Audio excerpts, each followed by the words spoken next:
ಇವತ್ತು ನೋಡಿ ಕರ್ನಾಟಕ ಮತ್ತು ಭಾರತದಾದ್ಯಂತ ಮರ್ಯಾದಾ ಹತ್ಯೆಗಳಾಗ್ತಿದೆ ಅನ್ನೋದಾದರೆ ಒಬ್ಬ ಮೇಲ್ಜಾತಿಯ ಹೆಣ್ಣು ಮಗಳು ದಲಿತ ಹುಡುಗನನ್ನು ಮದುವೆ ಆದರೆ ಮರ್ಯಾದಾ ಹತ್ಯೆ ಆಗುತ್ತೆ, ರೈಟ್? ಹಾಗೇನೆ ಮೇಲ್ಜಾತಿಯ ಹುಡುಗ ದಲಿತ ಹುಡುಗಿಯನ್ನು ಮದುವೆ ಆಗ್ಬಿಟ್ರೆ ಅಲ್ಲೂ ಮರ್ಯಾದೆ ಪ್ರಾಬ್ಲಮ್ಮು, ಹುಡುಗನ್ ಕೊಡ್ಬೇಕಲ್ಲ. ಈಗ ಹುಡುಗಿ ಇನ್ನೊಬ್ಬರನ್ನ ಮದುವೆ ಮಾಡ್ಕೋಬಾರ್ದು, ಇನ್ನೊಬ್ಬರನ್ನ ಮದುವೆ ಮಾಡ್ಕೋಬಾರ್ದು. ಎರಡನೇ ಮದುವೆ ಇಲ್ಲ, ಗಂಡ ಸತ್ರ ಇವಳು ಸತ್ತು ಹೋಗ್ಬಿಡ್ಬೇಕು ಅನ್ನೋದು ಕಾನ್ಸೆಪ್ಟು. ಹುಡುಗ ಒಂದು ದಲಿತ ಹುಡುಗಿನ ಮದುವೆ ಮಾಡಿಬಿಟ್ರೆ ಫ್ಯಾಮ್ಲಿ ಎಲ್ಲ ಸೇರಿ ಅದೇ ಜಾತಿಯಲ್ಲಿ ಇನ್ನೊಂದು ಹುಡುಗಿನ ಮದುವೆ ಮಾಡಿಸ್ತಾರೆ.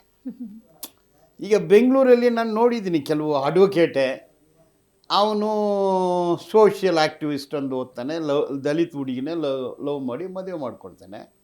ಪ್ಯಾರೆಂಟ್ಸ್ ಒಪ್ಪೋದಿಲ್ಲ, ಅವನ್ನ ಕೊಂದಿಲ್ಲ ಅವರು, ಇನ್ನೊಂದು ಮದುವೆ ಮಾಡಿಬಿಟ್ರು. ಇವಳನ್ನ ಇಟ್ಕೊಳ್ಳಿ ಅವಳನ್ನ ಇಟ್ಕೊಳ್ಳಿ, ಇವಳನ್ನ ಬಿಟ್ಬಿಟ್ಟು ಅವಳನ್ನ ಇಟ್ಕೊಂಡ್ಬಿಟ್ಟ. ಅಂದರೆ ಹುಡುಗನ ಇದು ಪ್ಯಾಟ್ರಾರಿಕಲ್ ಸೊಸೈಟಿ, ಗಂಡಸರು ಮೇಲೆ ಪುರುಷ ಪ್ರಾಧಾನ್ಯ. ಮಹಿಳೆಯರಿಗೆ ಮಾತ್ರ ಇದು. ನನ್ನ ಹುಡುಗಿ ನಾ ಇನ್ನೊಬ್ಬ ಟಚ್ ಮಾಡಬಾರ್ದು. ಈಗ ತಮಿಳ್ನಾಡಲ್ಲಿ ಈ ವನ್ಯ ಕುಲ ಕ್ಷತ್ರಿಯ, ವನ್ಯ ಪೊಣ್ಣು ಅನ್ಯನುಗ, ಅಂದರೆ ವನ್ಯ ಹೆಣ್ಣುಮಗಳು ಬೇರೆಯವನಿಗೆ ಹೆಂಗು ಅನ್ನೋದು ಜಾತಿ ಸಂಘಟನೆಗಳೇ ಕಾರಣ ಇದಕ್ಕೆ. ಈಗ ಕರ್ನಾಟಕದಲ್ಲಿನೂ ಸರಿ ಎಲ್ಲಿ ನೋಡಿದಿರಾನು ಈ ಕ್ರೂರ ಕೊಲೆಗಾರರು ಅಪ್ಪ ಮಗಳನ್ನು ಕೊಳ್ಳೋದು ಯಾರಂದ್ರೆ ಜಾತಿ ಸಂಘಟನೆ. ಅವನು ಎಲ್ಲರೂ ಜಾತಿ ಸಂಘಟನೆಯಲ್ಲಿ ಇದ್ದಾರೆ. ಈ ಮನಸ್ಥಿತಿ ಹೀಗಿದೆ. ಈಗ ಏನಾಗುತ್ತೆ, ಮನೆಯಲ್ಲಿ ಮಗಳು ಮಲ್ಕೊಂಡಿದ್ದಾಳೆ, ದಲಿತ ಹುಡುಗನ್ನ ಲವ್ ಮಾಡಿಬಿಟ್ಲು, ಮಗಳನ್ನ ಕೊಂದುಬಿಡ್ತಾರೆ. ಸಾಕ್ಷಿ ಯಾರು? ಅದರಿಂದ ಗೊತ್ತು ಅವ್ರಿಗೆ, ಕೊಲೆಗಾರರಿಗೆ ಗೊತ್ತು. ಏನು 4 ದಿವಸ ಒಳಗಡೆ ಹೋಗ್ತೀವಿ, ಬಂದುಬಿಡ್ತೀವಿ. ಇನ್ನು ಶ್ರೀಮಂತನಾಗಿದ್ದರೆ ಈ ಕೊಲೆನೇ ಆತ್ಮಹತ್ಯೆ ಮಾಡಿ ಮುಚ್ಚಿಬಿಡ್ತಾರೆ. ಸರ್, ಒಬ್ಬ ಹೆಣ್ಮಗಳು ದಲಿತ ಹುಡುಗನ್ನ ಪ್ರೀತಿ ಮಾಡಿ ಮದುವೆ ಆಗಿದ್ದು ಮರ್ಯಾದೆಗೆ ಧಕ್ಕೆ ಆಗುತ್ತೆ ಅನ್ನೋದಾದರೆ ಕೋರ್ಟು ಜೈಲ್ವಾಸ ಅನುಭವಿಸೋದ್ರಿಂದ ಮರ್ಯಾದೆ ಹೋಗಲ್ವಾ? ಅದನ್ನೇ ಅವನಿಗೆ ನೋಡಿ, ನನ್ನ ಮಗಳು ನನ್ನ ಜಾತಿ ಅಂದರೆ ಅವನಿಗೆ ಏನು ಫೀಲ್ ಆಗ್ತಾನೆ ಅಂದರೆ, ಅವನು ಒಂದು ದೇಶ ಪ್ರೇಮಿ, ಜಾತಿ ಪ್ರೇಮಿ, ಧರ್ಮ ಪ್ರೇಮಿ,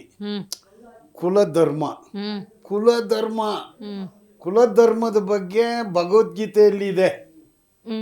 ಅರ್ಜುನ ಹೇಳ್ತಾನೆ ಭಗವದ್ಗೀತೆಯಲ್ಲಿ, ನಾನು ಅವರನ್ನು ಯುದ್ಧ ಮಾಡಲ್ಲ, ಕೊಲ್ಲೋದಿಲ್ಲ, ಅವರು ನನ್ನ ಚಿಕ್ಕಪ್ಪರು, ದೊಡ್ಡಪ್ಪ ಅಂದರೆ ಕೃಷ್ಣ ಹೇಳ್ತಾನೆ, ಏಯ್ ಅವರು ಮರ್ಡರ್ ಮಾಡಿದ್ರೆ ಆ ಹುಡುಗಿಯರು ಬೇರೆ ಜಾತಿ ಹುಡುಗರನ್ನ ಜೊತೆ ಹೋಗ್ಬಿಡ್ತಾರೆ ಎಂದು ಹೇಳ್ತಾನೆ.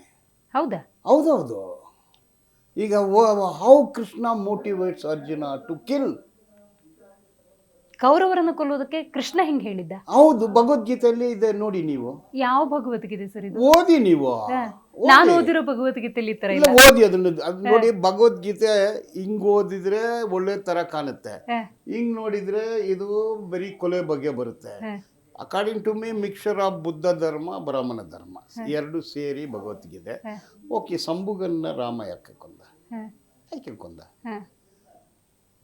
ಉತ್ತರಾಖಂಡದಲ್ಲಿ ರಾಮರಾಜ್ಯದಲ್ಲಿ ರಾಮ ಸಂಬುಕನ್ನ ಯಾಕೆ ಕೊಂದ? ಇದೇ ಕುಲ ಜಾತಿ, ಕುಲ ಪದ್ಧತಿನೇ.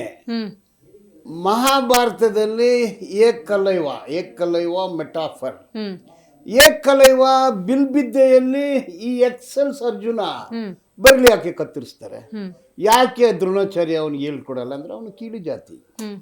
ಈ ಕುಲ ಪದ್ಧತಿಯನ್ನ ಕಾಪಾಡಲು ಧರ್ಮಯುದ್ಧ ಸಂಭವ ಯುಗೆ ಅಂದ್ರೆ ಧರ್ಮ ಅಂದ್ರೆ ಕುಲಧರ್ಮ.